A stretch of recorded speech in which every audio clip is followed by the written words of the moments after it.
How depressing is this, says Sana Alwan. She lives in the Palestinian town behind that fence, Sinjil, in the Israeli-occupied West Bank. Heavy steel gates and roadblocks seal off all but a single route in and out, guarded by soldiers in bunkers. Sinjil welcomes visitors, the sign reads, but one resident called the town a big prison, and it's not the only one. Here is my house. Here is my house's entrance. They swept it and closed it from the first day of the war.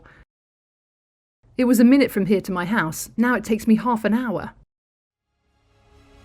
Israel's walls and checkpoints have long been part of life for the 3 million Palestinian residents of the West Bank. But many say they've increased dramatically since the war in Gaza and put towns and villages under permanent siege. Alwan is a personal trainer, and her drive to the gym in Ramallah used to be short. Now, with no way of knowing how long she'll be stuck at checkpoints, work has slowed because she can't promise to keep client appointments. It used to take me 20 minutes to arrive to work. Now, if there are no checkpoints, it takes an hour.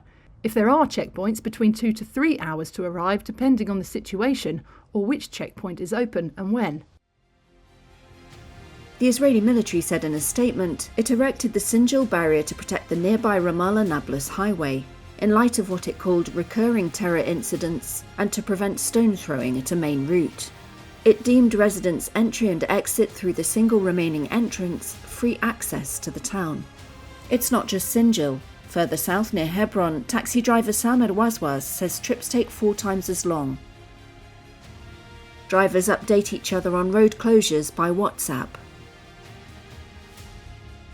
Israel says its fences and barriers are to protect some 700,000 Jewish settlers in the West Bank, which it captured in a 1967 war. Most countries consider that to violate the Geneva Conventions, which ban settling civilians on occupied land. After the Hamas attack of October 2023, Israeli military earthworks blocked roads overnight. Heavy metal gates were installed and locked by the military at entrances to Palestinian communities, often leading to roads used by settlers.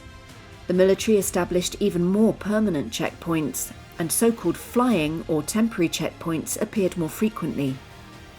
This is the entrance to Jenin refugee camp, where tens of thousands of West Bank residents were displaced by an Israeli crackdown on militants earlier this year.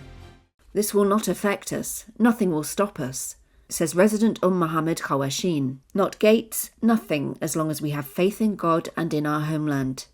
Israel says its settlements are lawful and justified by historic and biblical Jewish ties to the land.